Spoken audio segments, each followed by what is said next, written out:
Hello दोस्तों, आपका स्वागत है आज की हमारी इस नई वीडियो में। तो आज हम कक्षा 10 विज्ञान अध्याय 2 अम्ल क्षारक एवं लवण चैप्टर के बारे में अध्ययन करेंगे। तो ठीक है, आपने पिछली कक्षाओं में अध्ययन किया होगा कि भोजन का खट्टा एवं कड़वा होना स्वाद भोजन में विद्यमान क्रमशः अम्ल एवं क्षारक के कारण ही होता है। यदि आपके परिवार का कोई सदस्य अत्यधिक भोजन करने के कारण अम्लता यानी एसिडिटी से पीड़ित है, तो आप कौन सा उपचार सुझाएंगे? नींबू पानी, सिरका या फिर बेकिंग सोडा का विलयन? ठीक है। उपचार उपचार बताते समय आप किस गुणधर्म का ध्यान रखेंगे? गुणधर्म प्रॉपर्टीज का ध्यान रखेंगे। आप जानते हैं कि अम्ल एवं क्षारक एक दूसरे के इफेक्ट यानी प्रभाव को समाप्त करते हैं। आपने अवश्य ही इस जानकारी का यूज किया होगा। ठीक है, तो आगे देखते हैं।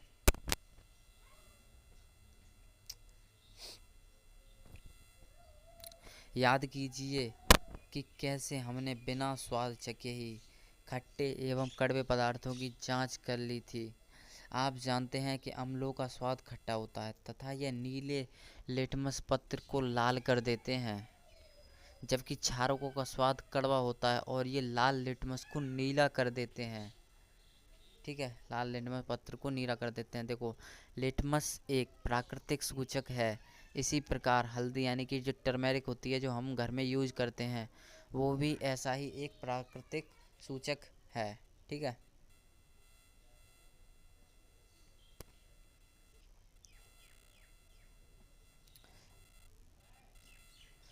क्या आपने कभी ध्यान दिया है कि श्वेत कपड़े पर लगे सब्जी के दाग पर जब क्षारकीय प्रकृति का साबुन पड़ रगड़ते हैं, तब उस धब्बे का रंग थोड़ा लाल भूरा हो जाता है, लेकिन कपड़े को अत्यधिक जल से धोने के पश्चात वह फिर से पीले रंग का हो जाता है। अम्ल एवं क्षारक की जांच के लिए आप संश्लेषित यानी सिंथेटिक सूचक जैसे कि मेथिल ऑरेंज एवं फिनोल्फथैलीन का यूज कर सकते हैं। ठीक है। इस अध्याय में हम अम्ल एवं क्षारक की अभिक्रियाओं के बारे में अध्ययन करेंगे।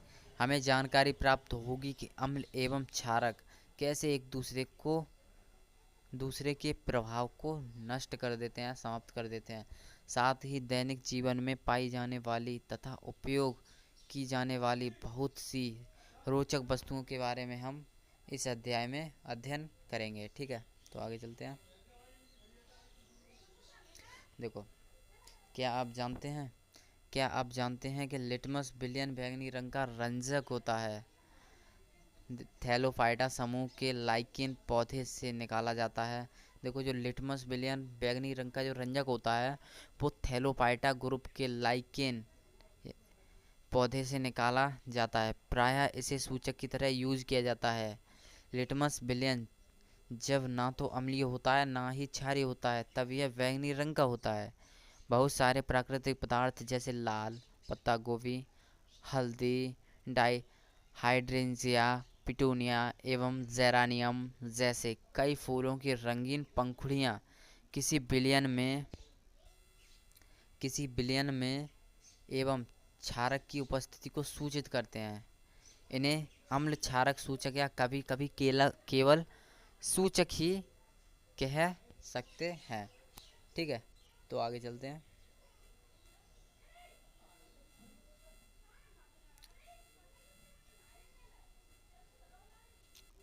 नेक्स्ट टॉपिक है अम्ल एवं क्षारक के रासायनिक गुणधर्म को समझना। तो इस प्रयोगशाला में अम्ल एवं क्षारक के क्रियाकलाप को हम समझते हैं। जैसे देखिए, यहाँ पहला पॉइंट लिखा है, विज्ञान की प्रयोगशाला में हाइड्रोक्लोरिक अम्ल यानी HCl, सल्फ्यूरिक अम्ल यानी H2SO4, नाइट्रिक अम्ल यानी HNO3, एसिटिक अम्ल यानी कि CS3COOH, sodium hydroxide NaOH, calcium hydroxide CaOH का whole twice, potassium hydroxide KOH, magnesium hydroxide MgOH का होल ट्वाइस एवं अमोनियम हाइड्रोक्साइड NH4OH के बिलियनों के नमूने को हम पहले एकत्रित करते हैं यानी इकट्ठा करते हैं, ठीक है। फिर ऊपर दिए गए प्रत्येक विलयन की एक एक वाच, एक एक बूंद वाच गिलास में बारी बारी से रखते हैं, ठीक है। जैसे नीचे सारणी 2.1 के अनुसार निम्नलिखित सूचकों से उसकी जांच कीजिए। लाल लिटमस, नीले लिटमस, फेनैल्फ्थेनिल एवं मेथिल ऑरेंज विलेन के साथ लिए गए विलेन के रंग में क्या क्या परिवर्तन होंगे, अपने प्रेक्षण को सारणी 2.1 में लिखिए, ठीक है। मतलब ये है कि इस क्रियाकलाप को करने के बाद, ठीक है, प्रेक्षण यानी कि क्या क्या पहचान मिलती हैं, क्या क्या चेंजेस आते हैं, कैसे कैसे पता पड़ता है कि कौन सा लाल लिटमस पत्र है, कौन सा नीला लिटमस पत्र है, यानी कि इससे ये पता करा कौन अम्ल है, कौन क्षार है, कौन लवण है, ठीक है। तो नीचे चलते हैं। तो इसमें लिखना है, जैसे यहाँ विलेन का नमूना लिखना है, फिर यहाँ लाल लिटमस विलेन लिखना है, फिर इसमें नीले लिटमस विलेन जो प्राप्त होते हैं उनकी सूची बनानी है, इसमें इसमें फिनोल्फथेनिल के विलेन की सूची बनानी है, ठीक है। इसमें मेथिल ऑरेंज के विलेन की सूची बनानी, ठीक है। तो इसमें लिखा है रंग में परिवर्तन के द्वारा यह सूचक हमें यह बताते हैं कि कोई पदार्थ अम्ल है या क्षार यानी क्षारक, ठीक है, जो मैंने आपको पीछे बताया था। तो इसमें लिखा है कुछ ऐसे पदार्थ होते हैं जिनकी गंध अम्लीय या क्षार के माध्यम में भिन्न भिन्न होती है, इन्हें गंधीय यानी कि ऑल्फैक्टरी यानी कि गंधीय सूचक कहते हैं। आइए इनके लिए कुछ सूचक की जांच करते हैं। तो ये क्रियाकलाप को आप स्वयं पढ़ लीजिएगा, ठीक है, इसमें कुछ ज़्यादा इम्पोर्टेंट नहीं है, ठीक है। तो नीचे चलते हैं नेक्स्ट पॉइंट पे।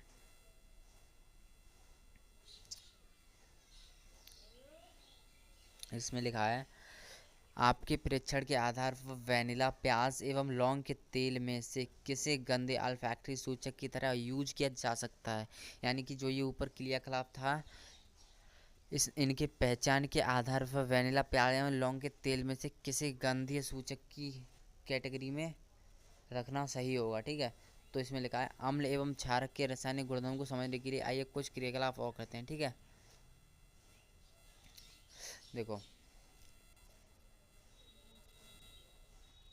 अम्ल एवं क्षारक धातु के साथ कैसे रिएक्शन करते हैं, तो आइए वो देखते हैं।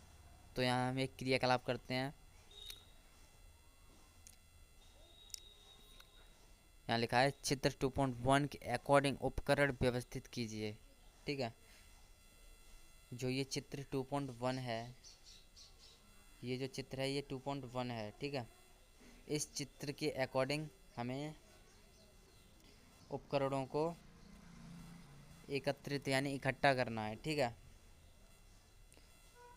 ठीक है। तो तो इसमें सेकंड पॉइंट है एक परख नली में लगभग 5 ml तनु H2SO4, तनु या सांद्र एक ही बात है, उनका जो उनका जो सूत्र होता है वो सेम ही होता है, H2SO4। तनु का मतलब होता है पतला, सांद्र का मतलब होता है गाढ़ा। सांद्र को आप ऐसे समझ सकते हैं, सांद्र को मतलब देखो, वह विलयन जिसमें विलेय की मात्रा अधिक होती है उस विलेन को हम सांद्र कहते हैं, एवं जिस विलेन में विलेय की मात्रा कम होती है उसको हम तन विलेन कहते हैं, ठीक है। तो इसमें नेक्स्ट पॉइंट है दानेदार जिंक के टुकड़ों की सतह पर आप क्या देखते हैं, ठीक है। इसका नेक्स्ट पॉइंट है उत्सर्जित गैस को साबुन के विलयन से प्रभावित कीजिए। इसका नेक्स्ट पॉइंट है साबुन के विलयन में बुलबुले क्यों बनते हैं। इसमें नेक्स्ट पॉइंट है जलती हुई मोमबत्ती को गैस वाले बुलबुले के पास ले जाइए। आप क्या परीक्षण करते हैं, यानी कि आपको क्या देखने को मिलता है। कुछ अन्य अम्ल जैसे HCl, SaNO3 एवं CH3COOH के साथ यह क्रियाकलाप दोहराइए। प्रत्येक स्थिति में आपका परीक्षण समान है या भिन्न, यह आपको नोट करना है, ठीक है। तो आगे चलते हैं।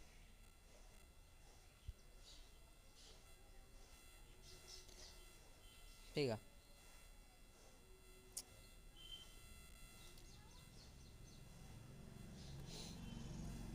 ध्यान दीजिए कि ऊपर दी गई रिएक्शन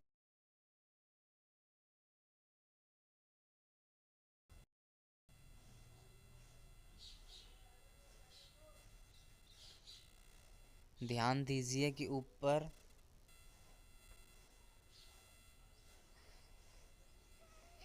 सर्वर की प्रॉब्लम हो जाती है भाई। अभी स्टार्ट करते हैं।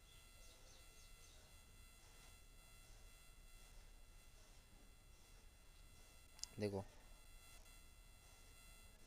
ध्यान दीजिए कि ऊपर दी गई रिएक्शन में धातु अम्लों से हाइड्रोजन परमाणु का हाइड्रोजन गैस के रूप में विस्थापन करती है और एक यौगिक बनाती है जिसे हम लवण कहते हैं। ठीक है, तो अम्लों के साथ धातु की अभिक्रिया को इस प्रकार व्यक्त कर सकते हैं, जैसे अम्ल के साथ यदि हम धातु की अभिक्रिया कराते हैं तो हमें लवण प्राप्त होता है और साथ में हाइड्रोजन गैस मिलती है। ठीक है, जैसे कि मान लीजिए एक है अम्ल जैसे HCl प्लस धातु जैसे मान लीजिए Na यानी सोडियम।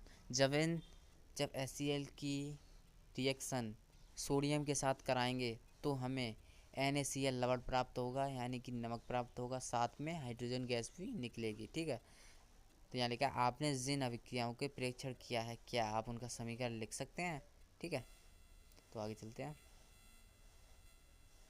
जैसे यहाँ इस अभिक्रिया को निम्न प्रकार से लिख सकते हैं, जैसे 2NaOH, ठीक है, जो कि एक जली विलयन है, प्लस Zn यानी कि जो सॉलिड है। जब NaOH की रिएक्शन Zn यानी कि जिंक के साथ कराते हैं तो हमें Na2ZnO2 यानी कि सोडियम जिंकेट, साथ में हाइड्रोजन गैस निकलती है। ठीक है, नेक्स्ट पॉइंट है, आप देखेंगे कि अभिक्रिया में पुनः हाइड्रोजन गैस बनती है, किंतु ऐसी अभिक्रियाएं सभी धातुओं के साथ संभव नहीं है। ठीक है, देखो, धातु कार्बोनेट तथा धातु धातु कार्बोनेट तथा धातु हाइड्रोजन कार्बोनेट के साथ अम्ल के साथ रिएक्शन कैसे करता है। ठीक है, तो ये रिएक्शन देखते हैं, यह क्रियाकलाप देखते हैं 2.5। देखो, दो परखनीय लिए हुए उन्हें ए एवं बी से नामांकित कीजिए, यानी कि आपको दो परखनलियाँ लेनी है, यानी कि टेस्ट ट्यूब लेनी है। उनमें एक का नाम ए रखना है तथा दूसरी परखनली का नाम वी रखना है। ठीक है, तो परखनली ए में लगभग 0.5 ग्राम सोडियम कार्बोनेट यानी Na2CO3 लीजिए एवं परखनली बी यानी कि दूसरी परखनली में 0.5 ग्राम सोडियम हाइड्रोजन कार्बोनेट यानी कि सोडियम हाइड्रोजन कार्बोनेट को हम सोडियम कार्बोनेट भी कह सकते हैं, जिसका केमिकल फॉर्मूला NaHCO3 होता है। ठीक है, एक नेक्स्ट पॉइंट है, दोनों परखनलियों में लगभग 2 ml यानी कि 2 मिलीलीटर तनु HCl मिलाइए, यानी कि जो पतला HCl है उसको मिलाइए, यानी कि हाइड्रोजन क्लोराइड को मिलाइए। तो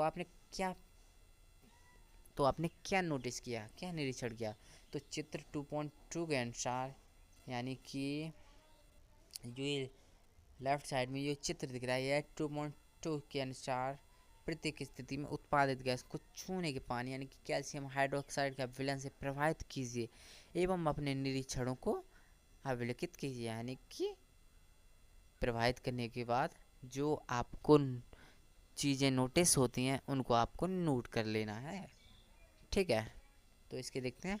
उपरोक्त क्रियाकलाप में होने वाली अभिक्रियाओं को इस प्रकार लिखा जा सकता है, जो देखो, परखनली ए में सोडियम कार्बोनेट की रिएक्शन जब हम HCl के साथ कराते हैं तो हमें 2NaCl प्लस H2O यानी कि पानी प्लस कार्बन डाइऑक्साइड गैस प्राप्त होती है। और परखनली 2 में जब सोडियम बाइकार्बोनेट यानी NaHCO3 की रिएक्शन हम HCl के साथ कराते हैं तो हमें NaCl जो कि एक लवण है वो प्राप्त होता है। ठीक है, और साथ में कार्बन डाइऑक्साइड गैस भी मिलती है और पानी भी मिलता है। ठीक है, आगे चलते हैं। तो देखो, उत्पादित कार्बन डाई गैस को चूने के पानी में प्रवाहित करने पर, ठीक है, कैल्शियम हाइड्रोक्साइड यानी कि चूने के पानी को जब हम प्रभावित करेंगे कार्बन डाइऑक्साइड के साथ यानी कार्बन डाइऑक्साइड गैस के साथ, तो हमें CaCO3 प्राप्त होता है और साथ में पानी भी मिलता है, ठीक है, यानी कि H2O। इसमें लिखा अत्यधिक मात्रा में कार्बन डाइऑक्साइड गैस प्रवाहित करने पर निम्नलिखित क्रिया होती है, जैसे CaCO3 plus H2O plus carbon dioxide, ठीक है। जब हम इनकी रिएक्शन कराते हैं तो हमें CaSCO3 यानी कि जल में विलयनशील प्राप्त होता है, ठीक है।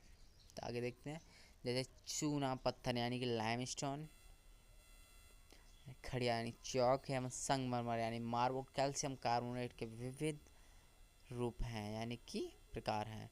तो सभी धातु कार्बोनेट एवं हाइड्रोजन कार्बोनेट अम्ल के साथ रिएक्शन करके संगत लवण कार्बन डाइऑक्साइड एवं जल बनाते हैं।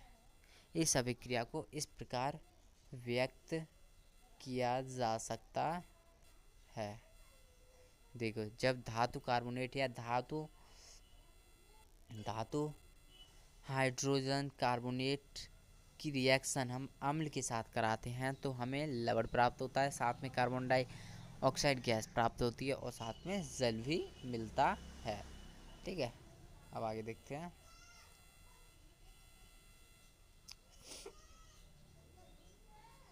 इसका पॉइंट नेक्स्ट, अम्ल एवं क्षारक की अभिक्रिया के परिणाम स्वरूप लवण तथा जल प्राप्त होते हैं तथा इसे उदासीनीकरण अभिक्रिया कहते हैं। यानी कि जो ये ऊपर वाली रिएक्शन है NaOH की रिएक्शन जब हम यानी कि NaOH जो कि एक क्षार है, इसकी रिएक्शन हम जब अम्ल के साथ कराते हैं तो हमें NaCl यानी कि नमक जो कि एक लवण है वो प्राप्त होता है, साथ में H2O प्राप्त होता है और इस अभिक्रिया को हम उदासीनीकरण अभिक्रिया कहते हैं, ठीक है।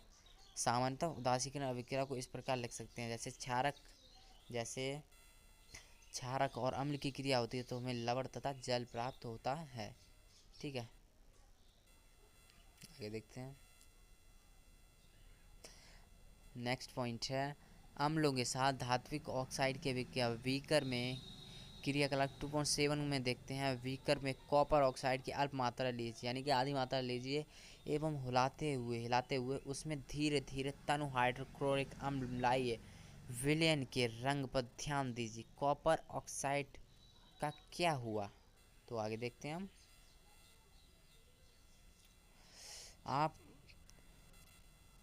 आप देखेंगे कि विलयन का रंग नील हरित हो जाता है एवं कॉपर ऑक्साइड धुल जाता है। विलयन का नील हरित रंग अभिक्रिया में कॉपर क्लोराइड के बनने के कारण होता है।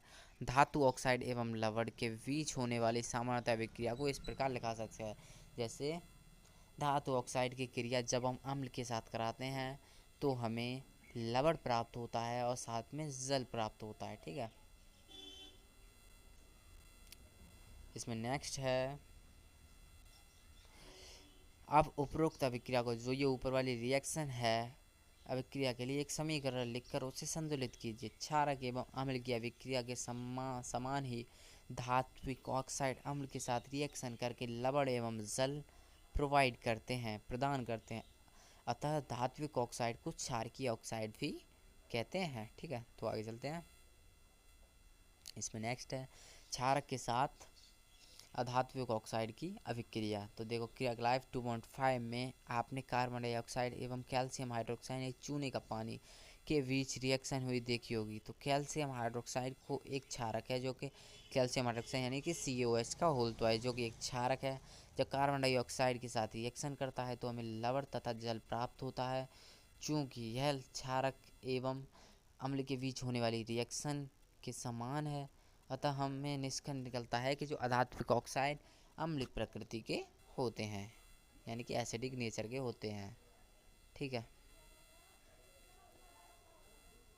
आगे देखते हैं, सभी अम्लों एवं क्षारकों में क्या समानताएं होती हैं, तो इसके बारे में देखते हैं। देखो, अनुभाग 2.1 में हमने देखा कि सभी अम्लों में समान रासायनिक प्रॉपर्टीज़ होती हैं यानी कि गुणधर्म होते हैं। गुणधर्मों में समानता क्यों होती है, हमें क्रियाकलाप 2.3 में देखा कि धातु के साथ अभिक्रिया करने पर सभी अम्ल हाइड्रोजन गैस उत्पन्न करते हैं। जो पीछे जो क्रियाकलाप थे उनके बारे में बताया जा रहा है। इससे पता चलता है कि सभी अम्लों में हाइड्रोजन होता है।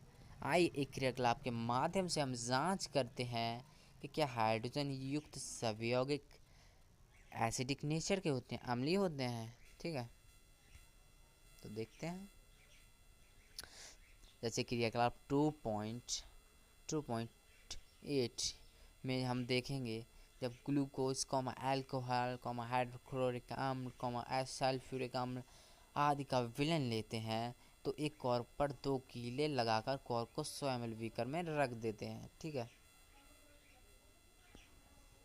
तो चित्र 2.3 के अनुसार कीलों को 6 वोल्ट की एक बैटरी के दोनों टर्मिनल के बीच एक बल्ब के तथा स्विच के माध्यम से जोड़ देते हैं। अब बीकर में थोड़ा तनु एसिड डालकर विद्युत धारा यानी कि इलेक्ट्रिसिटी प्रभावित करते हैं। इस क्रिया को तनु सल्फ्यूरिक अम्ल के साथ दोहराया जाता है। आपने क्या परीक्षण किया, आपने क्या नोटिस किया? इन परीक्षण को ग्लूकोज एवं अल्कोहल के विलयनों के साथ अलग अलग दोहराएं। अब आपने क्या परीक्षण किया? बल्ब क्या प्रत्येक स्थिति में जलता है? तो इसके बारे में देखते हैं।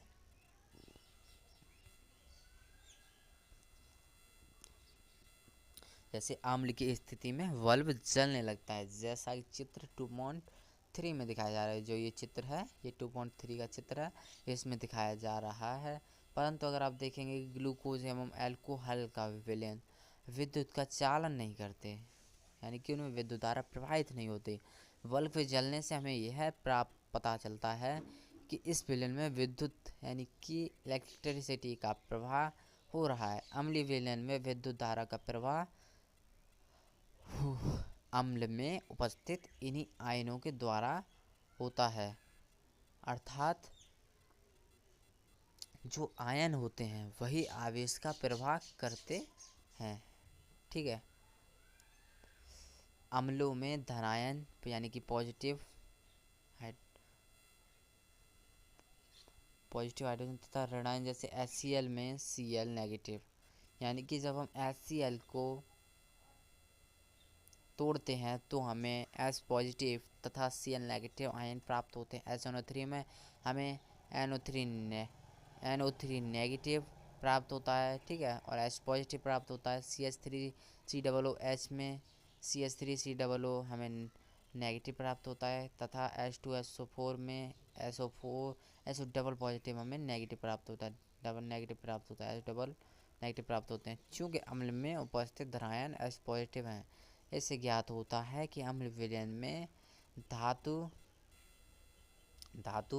आयन यानी कि हाइड्रोजन H पॉजिटिव उत्पन्न करता है तथा इसी कारण उनका गुणधर्म अम्लीय होता है। ठीक है,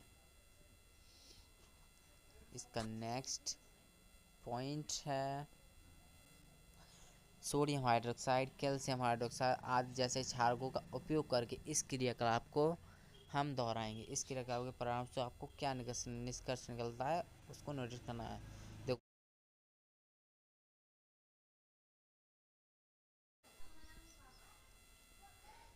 जलीय विलयन में अम्ल या क्षारक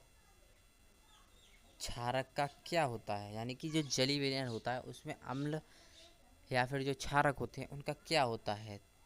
क्या अम्ल केवल जलीय विलयन में ही आयन उत्पन्न करते हैं? आइए इसकी जांच करते हैं। ठीक है, तो आगे के खिलाफ 2.9 में एक स्वच्छ एवं शुष्क परख नली में लगभग 1 ग्राम ठोस NaCl लीजिए तथा चित्र 2.4 के अकॉर्डिंग, यानी कि जो ये चित्र है, यानी कि 2.4 चित्र है, इसके अकॉर्डिंग उपकरण व्यवस्थित कीजिए, यानी कि उपकरण को इकट्ठा कीजिए। तो परख नली में कुछ मात्रा में सांद्र सल्फ्यूरिक अम्ल डालिए। आपने क्या परीक्षण किया? क्या निकास नली में कोई गैस बाहर आ रही है? इस प्रकार उत्सर्जित गैस की सूखे तथा नम नीले लिटमस पत्र द्वारा जांच कीजिए। किसी स्थिति में लिटमस पत्र का रंग परिवर्तित होता है। उपरोक्त क्रियाकलाप के अनुसार आप निम्न के अम्लीय गुणों के बारे में निष्कर्ष निकाल सकते हैं, जैसे शुष्क HCl गैस, HCl विलयन। तो अध्यापकों के निर्देश के अनुसार यदि जलवायु अत्यधिक आर्द्र हो तो गैस को शुष्क करने के लिए आपको कैल्शियम क्लोराइड वाली शुष्क नली से गैस प्रवाहित करनी होगी। ठीक है, इसमें लिखा है इस प्रयोग से यह स्पष्ट होता है कि जल की उपस्थिति में HCl में हाइड्रोजन आयन उत्पन्न होते हैं। जल की अनुपस्थिति में HCl अणुओं से हाइड्रोजन यानी कि H पॉजिटिव आयन पृथक नहीं होते हैं, यानी कि अलग नहीं होते हैं। ऐसे HCl की जब हम रिएक्शन कराते हैं H2O के साथ तो हमें H3O पॉजिटिव तथा Cl नेगेटिव प्राप्त होता है। ठीक है, इसके दूसरे पॉइंट में जब हाइड्रोजन आयन स्वतंत्र रूप में रह सकते हैं लेकिन जल के अणुओं के साथ मिलकर रह सकते हैं, इसलिए यानी कि जो हाइड्रोजन आयन होते हैं वे स्वतंत्र रूप से नहीं रह सकते लेकिन जल के अणुओं के साथ मिलकर रह सकते हैं, इसलिए हाइड्रोजन आयन को सदैव H पॉजिटिव या हाइड्रोजन आयन H3O से दर्शाया जाता है, दर्शाना चाहिए या दर्शाया जाता है। ठीक है,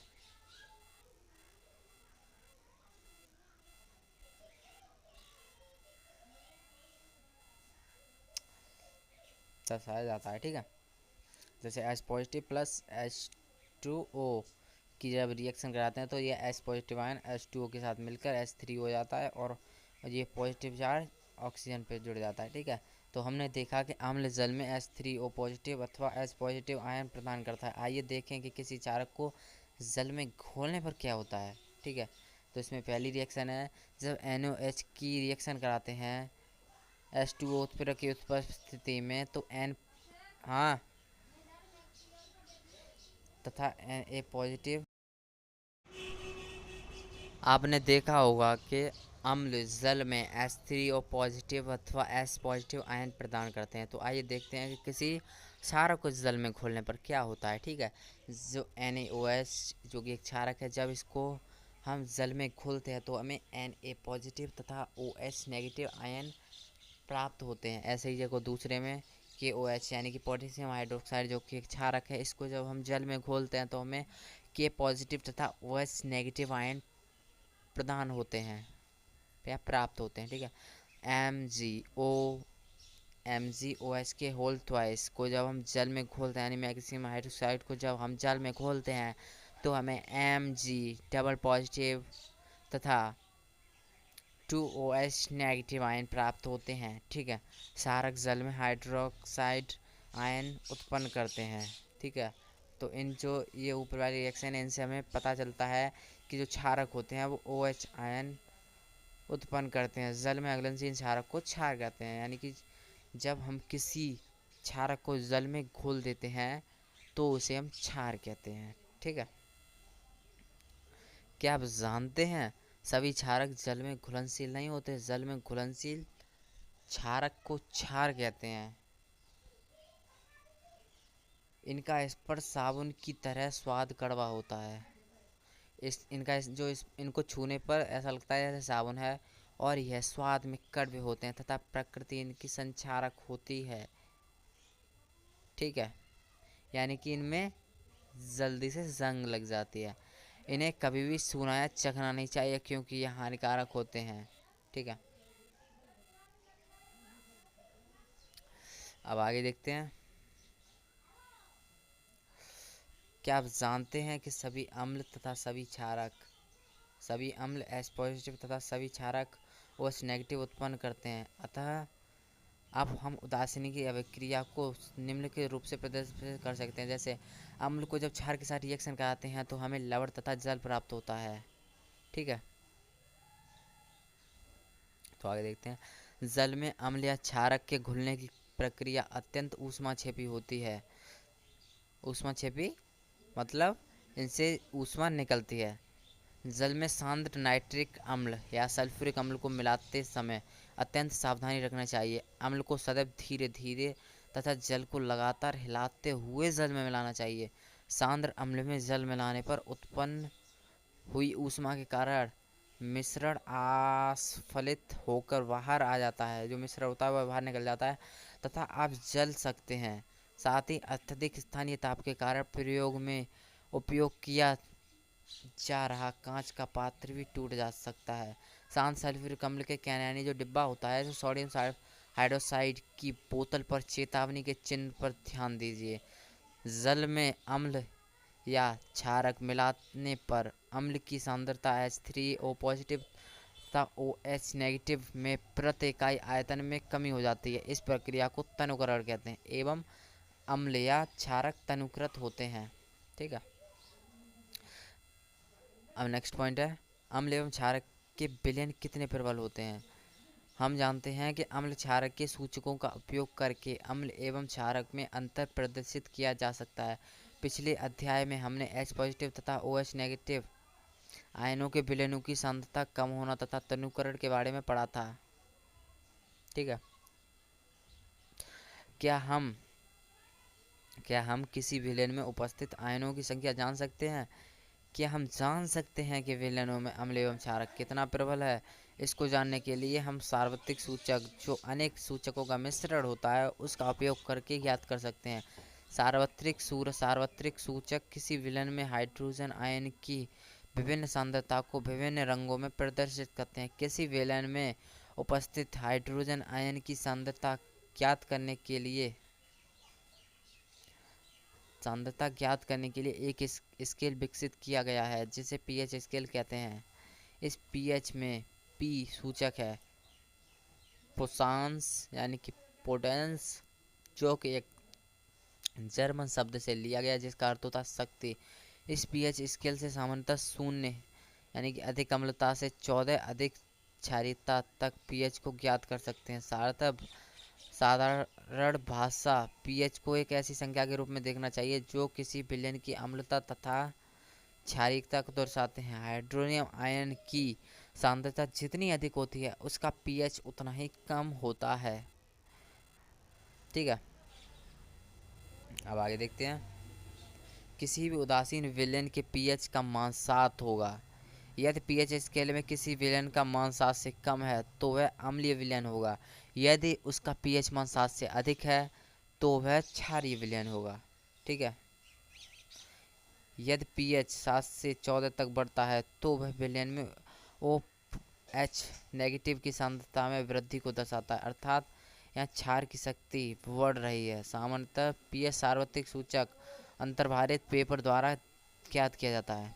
जैसे देखो यहाँ इस चित्र में बताया गया है, यदि 7 है तो वह उदासीन होगा। यदि 7 से कम है, इधर बढ़ती हुई अम्लता की प्रकृति है। यदि 7 से कम है, जितना 7 से कम होगा उसकी प्रकृति अम्लीय उतनी ही होगी, और जितना 7 से अधिक होगा उसकी क्षारीय प्रकृति उतनी ही कम होगी। ठीक है,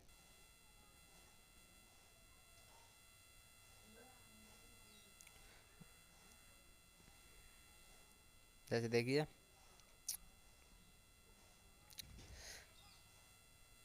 जो शुद्ध जल होता है उसका पीएच 7 होता है। ठीक है, और वह उदासीन होता है। ठीक है, और जब 7 से हम अधिक चलते हैं तो जो 10 होता है, मिल्क ऑफ मैग्नीशिया जो होता है, उसका पीएच 10 होता है। ठीक है, और सोडियम हाइड्रोक्साइड विलयन है, इसका पीएच लगभग 14 होता है। जठर रस में सबसे ज़्यादा अम्लीय प्रकृति होती है। नींबू में भी अम्ल पाया जाता है, इसीलिए तो खट्टा होता है।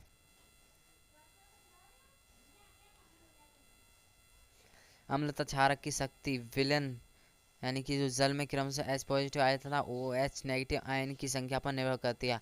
यदि हम समान सांद्रता के हाइड्रोक्लोरिक अम्ल तथा एसिटिक अम्ल जैसे 1 मोलर विलयन लेते हैं तो वह विभिन्न मात्रा में हाइड्रोजन आयन उत्पन्न करते हैं। अधिक संख्या में H पॉजिटिव आयन उत्पन्न करने वाले अम्ल प्रबल अम्ल कहलाते हैं। यानी कि ऐसे अम्ल जिनमें H पॉजिटिव आयन अधिक होते हैं, अधिक संख्या में होते हैं, उन अम्ल को हम प्रबल अम्ल कहते हैं। जबकि जिस विलयन में H पॉजिटिव आयन की संख्या कम होती है उन विलयन को हम दुर्बल अम्ल कहते हैं। ठीक है, अब है दैनिक जीवन में पीएच का महत्व। क्या पौधे एवं पशु पीएच के प्रति संवेदनशील करते हैं, मतलब रिएक्ट करते हैं। हमारा शरीर 7.0 से 7.0 पीएच परास के बीच कार्य करता है। जीवित प्राणी केवल संकीर्ण यानी कि पीएच परात में ही जीवित रह सकता है। वर्षा के जल का पीएच मान जब 5.6 से कम हो जाता है तो वह अम्लीय वर्षा कहलाती है, अर्थात वह वर्षा जिसका पीएच मान 7 से कम होता है उस वर्षा को अम्लीय वर्षा कहते हैं। अम्लीय वर्षा का जल जब नदी में प्रवाहित होता है तो नदी के जल के पीएच का मान कम हो जाता है। ऐसी नदी में जलीय जीवधारियों की उत्तरजीविता कठिन हो जाती है। दूसरे, क्या आप जानते हैं दूसरे ग्रहों में अम्ल पदार्थ? शुक्र यानी कि जो वीनस ग्रह होता है उसका वायुमंडल सल्फ्यूरिक अम्ल के मोटे श्वेत एवं पीले बादलों से बना है। क्या आपको लगता है कि इस ग्रह पर जीवन संभव है? आपके बगीचे की मिट्टी का पीएच मान क्या है? अच्छी उपज के लिए पौधों का एक विशिष्ट पीएच परास की आवश्यकता होती है, पीएच मान की आवश्यकता होती है। किसी पौधे के एक स्वस्थ विकास के लिए आवश्यक पीएच को ज्ञात करने के लिए विभिन्न स्थानों की मिट्टी एकत्र कीजिए एवं क्रियाकलाप 2.12 के अनुसार उन्हें पीएच की जांच कीजिए। इस बात पर भी ध्यान दीजिए कि जहाँ की मिट्टी ले रहे हैं वहाँ कौन से पौधे उपज रहे हैं। ठीक है। हमारे पाचन तंत्र का पीएच मान, यह अत्यधिक रोचक है कि हमारा उदर हाइड्रोक्लोरिक अम्ल यानी कि हाइड्रोक्लोरिक अम्ल उत्पन्न करता है। यह उदर को हानि पहुंचाए बिना भोजन के पाचन में सहायक होता है। अपच की स्थिति में उदर अत्यधिक मात्रा में अम्ल उत्पन्न करता है, जिसके कारण उदर में दर्द एवं जलन का अनुभव होता है। इस दर्द से मुक्त होने के लिए एंटासिड जैसे क्षारकों का यूज किया जाता है। इस अध्याय में से के आरंभ में ऐसा ही एक उपचार आपने अवश्य सुझाया होगा। यह एंटीसाइड जो अम्ल की अधिक की मात्रा को उदासीन करता है। इसके लिए मैग्नीशियम हाइड्रोक्साइड यानी कि मिल्क ऑफ मैग्नीशिया को मैग्नीशियम हाइड्रोक्साइड कहते हैं, जैसे दुर्बल क्षारक का उपयोग किया जाता है। पीएच परिवर्तन के कारण दंत क्षय यानी कि दांत को हानि कैसे होती है? मुंह के पीएच का मान 5.5 से कम होने पर दांतों का क्षय प्रारंभ होता है। यानी कि मुंह में यदि पीएच मान 5.5 से कम हो जाता है तो दांतों को नुकसान पहुंचना प्रारंभ हो जाता है। दांतों का इनेमल हमारे शरीर का सबसे कठोरतम भाग इनेमल होता है। कैल्शियम हाइड्रोक्सी एपेटाइट यानी कैल्शियम फास्फेट का क्रिस्टल रूप से बना होता है, जो कि शरीर का जो इनेमल होता है वह कैल्शियम हाइड्रोक्सी एपेटाइट यानी कैल्शियम फास्फेट का क्रिस्टल रूप से बना होता है, जो कि शरीर का सबसे कठोर भाग होता है। यह जल में नहीं घुलता, लेकिन मुंह के पीएच का मान 5.5 से कम होने पर यह संक्षारित हो जाता है। मुंह में उपस्थित बैक्टीरिया भोजन के पश्चात मुंह में अपशिष्ट शर्करा एवं खाद्य पदार्थों का निम्नीकरण करके अम्ल उत्पन्न करते हैं। भोजन के बाद मुंह साफ करने से इससे बचाव किया जा सकता है। तभी तो कहते हैं कि शाम को सोने से पहले हमें मुंह कर दांतों को साफ कर लेना चाहिए। मुंह की सफाई के लिए क्षार के दंत मंजन का उपयोग करने से अम्ल की अधिक मात्रा को उदासीन किया जा सकता है, जिसके फलस्वरूप दंत क्षय को रोका जा सकता है। पशुओं एवं पौधों द्वारा उत्पन्न रसायनों से आत्मरक्षा। ठीक है। क्या कभी आपको मधुमक्खी ने डंक मारा है? मधुमक्खी का डंक एक अम्ल छोड़ता है, जिसके कारण दर्द एवं जलन का हमें अनुभव प्रतीत होता है। डंक मारे गए अंग में बेकिंग सोडा जैसे दुर्बल क्षारक के उपयोग से आराम मिलता है। नेटल के डंक वाले बाल मेथेनोइक अम्ल छोड़ देते हैं, जिसके कारण जलन एवं दर्द होता है। जो मधुमक्खी काटती है तो वह हमारे शरीर में मेथेनोइक अम्ल को छोड़ देती है, जिसके कारण हमें दर्द एवं जलन का आभास होता है। प्रकृति उदासीनीकरण के विकल्प देती है, जैसे नेटल। क्या आप जानते हैं कि नेटल एक शाकीय पादप है जो जंगलों में उपजता है? ठीक है। इसके पत्तों में डंकनुमा बाल होते हैं, जो अगर गलती से छू जाएं तो डंक जैसा दर्द होता है। इन बालों से मेथिक अम्ल का स्राव होता है, यानी कि मेथेनिक अम्ल निकलता है, जिसके कारण ये दर्द होता है। पारंपरिक तौर पर इसका इलाज डंक वाले स्थान पर डाक पौधे की पत्ती रगड़ के किया जाता है। यह पौधे अधिकतर नेटल के पास ही पैदा होते हैं। क्या आप डाक पौधे की प्रकृति का अनुमान लगा सकते हैं? आप जब जान जाएंगे कि अगली बार पहाड़ों पर चढ़ते हुए गलती से नेटल पौधे के छू जाने पर आपको क्या करना होगा। क्या आप ऐसे में पारंपरिक इलाज करना जानते हैं तो डंक लगने से प्रभावी हो। ठीक है। साइड 2.2 के कुछ प्राकृतिक अम्ल हैं, जैसे देखो प्राकृतिक स्रोत सिरका, संतरा, इमली, टमाटर। यह प्राकृतिक स्रोत हैं जो कि हमें प्रकृति प्रोवाइड करती है। और देखो जो सिरका होता है, सिरका में एसिटिक अम्ल पाया जाता है, जिसका सूत्र होता है CH3COOH। ठीक है। और जो संतरा होता है उसमें सिट्रिक अम्ल होता है। जो इमली होती है उसमें टार्ट्रिक अम्ल होता है। टमाटर में ऑक्सैलिक अम्ल होता है। खट्टा दूध यानी कि जो दही होता है उसमें लैक्टिक अम्ल होता है, नींबू में सिट्रिक अम्ल होता है। जब चींटी हमको डंक मारती है तो वह हमारे शरीर में मेथोनिक अम्ल को छोड़ती है। और जब नेटल का डंक यानी कि नेटल का जब डंक पौधा होता है नेटल का, उससे हम जब रगड़ जाते हैं तो उसमें बाल नुमा डंक निकले होते हैं। और जब वह काटते हैं तो हमें मैथोलिक अम्ल हमारे शरीर में छोड़ देते हैं, जिसके कारण हमें दर्द एवं जलन का आभास होता है। ठीक है, लवण के संबंध में अधिक जानकारी। पिछले भागों में हमने विभिन्न अध्यायों के द्वारा लवणों का निर्माण होते देखा है। आइए इनके निर्माण, गुणधर्म एवं उपयोग के बारे में अधिक जानकारी प्रदान करते हैं। लवण परिसर। नीचे दिए गए लवण के रासायनिक सूत्र लिखिए, जैसे potassium sulphate, sodium sulphate, calcium sulphate, magnesium, इनके हमें रासायनिक सूत्र लिखने हैं और उन अम्ल एवं क्षार की पहचान करनी है। जो ये ऊपर ये जो रासायनिक सूत्र लिखे हैं इनमें से हमें अम्ल एवं क्षारकों की पहचान करनी है, जिससे उपयुक्त लवण प्राप्त किए जा सकते हैं। ठीक है, लवणों का पीएच मान। प्रबल अम्ल एवं प्रबल क्षारक के लवण के पीएच का मान 7 होता है तथा ये उदासीन होते हैं, जबकि प्रबल अम्ल एवं दुर्बल क्षारक के पीएच का मान 7 से कम होता है तथा ये अम्लीय होते हैं। प्रबल क्षारक एवं दुर्बल अम्ल के लवण के पीएच का मान 7 से अधिक होता है तथा ये क्षारकीय होते हैं। साधारण नमक से रसायन। आप जानते हैं कि हाइड्रोक्लोरिक अम्ल एवं सोडियम हाइड्रोक्साइड के विलयन की अभिक्रिया से उत्पन्न लवण को सोडियम क्लोराइड कहते हैं, जो कि एक नमक है। इसी लवण का हम अपने भोजन में उपयोग करते हैं। ऊपर के क्रियाकलाप में हमने देखा कि एक उदासीन लवण है। समुद्र में कई प्रकार के लवण घुले होते हैं। इन लवणों से सोडियम क्लोराइड को पृथक किया जाता है, अलग किया जाता है। विश्व के कई भागों में भी ठोस लवण का निक्षेप होता है। बड़े आकार के यह क्रिस्टल प्रायः अपद्रव्यों के कारण भूरे रंग के होते हैं। इसे खनिज लवण कहते हैं। खनिज मतलब खोद के निकाले जाते हैं।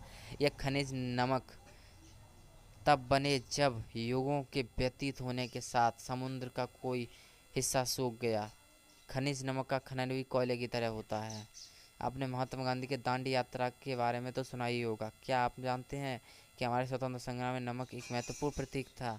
साधारण नमक रसायन का कच्चा पदार्थ। इस प्रकार प्राप्त साधारण नमक हमारे दैनिक जीवन के कई पदार्थों जैसे sodium hydroxide, baking soda, washing soda, व्यंजक चूर्ण आदि के लिए एक महत्वपूर्ण कच्चा पदार्थ है। आइए देखते हैं कि कैसे एक पदार्थ का उपयोग विभिन्न पदार्थ बनाने के लिए करते हैं। Sodium hydroxide. सोडियम हाइड्रोक्साइड के जलीय विलयन यानी कि लवण जल से विद्युत प्रवाहित करने पर यह वियोजित होकर सोडियम हाइड्रोक्साइड उत्पन्न वियोजित यानी टूट कर सोडियम हाइड्रोक्साइड उत्पन्न करते हैं। इस प्रक्रिया को क्लोर क्षार प्रक्रिया कहते हैं, क्योंकि इससे निर्मित उत्पाद क्लोर एवं सोडियम हाइड्रोक्साइड यानी क्षार होते हैं। ठीक है, जैसे 2NaCl की जब हम रिएक्शन कराते हैं 2H2O के साथ तो हमें 2NaOH प्लस Cl2 प्राप्त होता है, साथ में हाइड्रोजन गैस भी मिलती है। क्लोरीन गैस एनोड पर एवं हाइड्रोजन गैस कैथोड पर मुक्त होती है।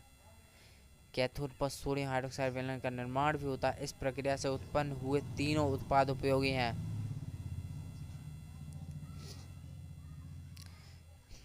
जैसे देखो ये इस चित्र में बताया गया है, जो ये ब्लैक वाली हैं यह 2 प्लेटें हैं। ठीक है, एक प्लेट को बैटरी के धन टर्मिनल से जोड़ा गया है तथा एक प्लेट को बैटरी के ऋण टर्मिनल से जोड़ा गया है। पॉजिटिव टर्मिनल को एनोड तथा नेगेटिव टर्मिनल को कैथोड कहते हैं। ठीक है, जो एनोड होता है वहाँ पर हमें Cl2 गैस प्राप्त होती है, जो कैथोड होता है वहाँ पर हमें H2 प्राप्त होती है। इसका कारण ये है कि जो Cl2 होता है उस पर नेगेटिव आयन होता है और नेगेटिव आयन पॉजिटिव आयन की ओर आकर्षित होता है, इसलिए यह Cl2 एनोड पर जाएगा और जो H2 है इस पर पॉजिटिव आयन होता है, जो कैथोड है वो नेगेटिव है, तो यह एक दूसरे की ओर आकर्षित होते हैं। ठीक है, तो आगे चलते हैं।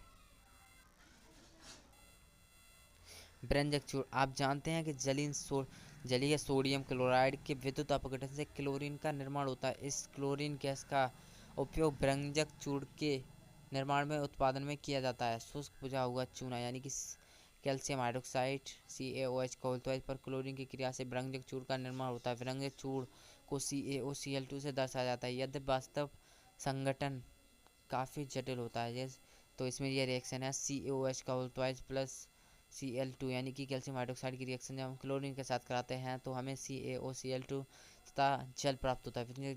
व्यंजक चूर्ण का उपयोग हम कहाँ कहाँ कर सकते हैं, तो पहला पॉइंट है इसका वस्त्र उद्योग में सूती एवं लिनेन के व्यंजन के लिए यानी कि रंगने के लिए, कागज की फैक्ट्री में लकड़ी का मज्जा एवं लॉन्ड्री में साफ कपड़ों के व्यंजन के लिए व्यंजन चूड़ का उपयोग करते हैं।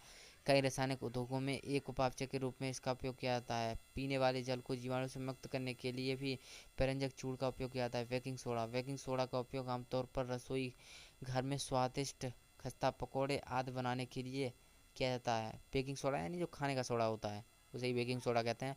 कभी कभी इसका यूज खाने को शीघ्रता से पकाने के लिए भी किया जाता है। इस यौगिक का रासायनिक नाम सोडियम हाइड्रोजन कार्बोनेट है, यानी जैसे हम सोडियम बाइकार्बोनेट भी कहते हैं। इसको बनाने में सोडियम क्लोराइड का उपयोग एक मूल पदार्थ के रूप में किया जाता है। ठीक है, यह इसकी रिएक्शन है।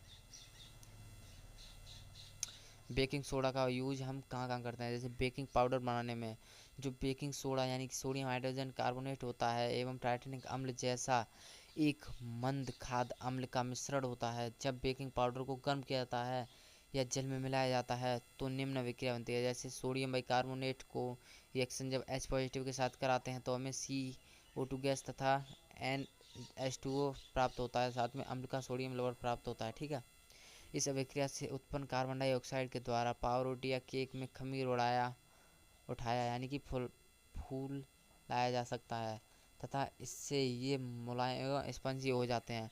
सोडियम हाइड्रोजन कार्बोनेट भी एंटासिड का एक संघटक है। क्षारीय होने के कारण यह पेट में अम्ल की अधिकता को उदासीन करके राहत पहुंचाता है। इसका यूज सोडियम अम्ल अग्निशामक में भी किया जाता है। अब है धोने का सोडे का सूत्र होता है Na2CO3 डॉट 10H2O। ठीक है, इसे धोने का सोडा कहते हैं, यानी कि एक अन्य रसायन जिसे सोडियम क्लोराइड से प्राप्त किया जा सकता है। आप ऊपर देख चुके हैं कि बेकिंग सोडा को गर्म करने पर सोडियम कार्बोनेट प्राप्त किया जा सकता है। सोडियम कार्बोनेट के पुनः क्रिस्टलीकरण से धोने का सोडा प्राप्त किया जाता है, यानी कि जब सोडियम कार्बोनेट प्राप्त किया जाता है तो सोडियम कार्बोनेट को जब हम पुनः रिएक्शन कराएंगे तो एक क्रिस्टल प्राप्त होता है, जैसे धोने का सोडा कहते हैं। ठीक है, यह भी एक क्षार की लवण है। ठीक है, तो इसकी रिएक्शन देखते हैं। जब Na2CO3 यानी कि सोडियम कार्बोनेट की जब हम रिएक्शन H2O के साथ कराते हैं तो हमें Na2CO3 डॉट 10H2O यानी कि धोने का सोडा प्राप्त होता है। ठीक है, 10H2O क्या दर्शाता है? क्या यह Na2CO3 को आर्द्र बनाता है? हम इसका उत्तर अगले भाग में पढ़ेंगे। सोडियम कार्बोनेट एवं सोडियम हाइड्रोजन कार्बोनेट कई औद्योगिक प्रक्रियाओं के लिए भी उपयोगी है। धोने के सोडे के उपयोग यानी कि धोने का सोडा का उपयोग कहाँ किया जा सकता है? सोडियम कार्बोनेट का उपयोग कांच, साबुन एवं काजू धोने में होता है। इसका यूज बोरेक्स जैसे सोडियम यौगिक के उत्पादन में होता है। सोडियम कार्बोनेट का यूज घरों में साफ सफाई के लिए किया जाता है। जल की स्थायी कठोरता को हटाने के लिए भी इसका यूज किया जाता है। ठीक है, शुष्क दिखने वाले कॉपर सल्फेट क्रिस्टलों में क्रिस्टलन का जल होता है। जब हम क्रिस्टल को गर्म करते हैं तो यह जल हट जाता है एवं लवण का रंग श्वेत हो जाता है। यदि आप क्रिस्टल को पुनः जल में भिगोते हैं तो क्रिस्टल का रंग नीला वापस आ जाता है। लवण के एक सूत्र इकाई में जल के अनिश्चित अणुओं की संख्या को क्रिस्टलन का जल कहते हैं। ठीक है, कॉपर सल्फेट की एक सूत्र इकाई में जल के 5 अणु उपस्थित होते हैं। चलिए, कॉपर सल्फेट का रासायनिक सूत्र यानी कि जो कॉपर सल्फेट है उसका रासायनिक सूत्र होता है CuSO4 डॉट 5H2O। क्या आप बता सकते हैं कि Na2CO3 का अणु आर्द्र है या नहीं? जिप्सम एक अन्य लवण है जिसमें क्रिस्टलन का जल होता है। इसमें क्रिस्टलन के जल के 2 अणु होते हैं। इसका रासायनिक सूत्र CaSO4 डॉट 2H2O है। ठीक है, अब हम इस लवण के उपयोगों पर ध्यान देते हैं। अब नेक्स्ट है प्लास्टर ऑफ पेरिस। जिप्सम को 373 किलोवाट पर गर्म करने पर यह जल के अणु को त्याग कर कैल्शियम सल्फेट यानी कि अर्धहाइड्रेट या हेमीहाइड्रेट यानी कि CaSO4.1/2H2O बनाता है। इसे प्लास्टर ऑफ पेरिस कहते हैं। इस पदार्थ का उपयोग डॉक्टर टूटी हुई हड्डियों को सही जगह पर स्थिर रखने के लिए करते हैं। प्लास्टर यानी कि जो प्लास्टर किया जाता है उसमें प्लास्टर ऑफ पेरिस का यूज किया जाता है, जो कि एक सफ़ेद चूर्ण होता है जो जल में मिलाने पर यह पुनः जिप्सम बनकर कठोर ठोस पदार्थ प्रदान करता है। ठीक है,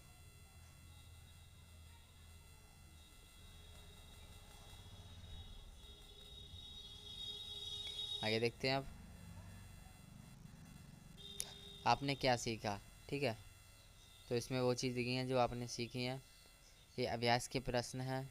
ठीक है, इनको मैं नेक्स्ट वीडियो में कवर करूँगा। ठीक है, ये सब एक्सरसाइज के पैटर्न है। ठीक है, तो आज की हमारी यह वीडियो ख़त्म होती है, तब के लिए जय हिंद, धन्यवाद।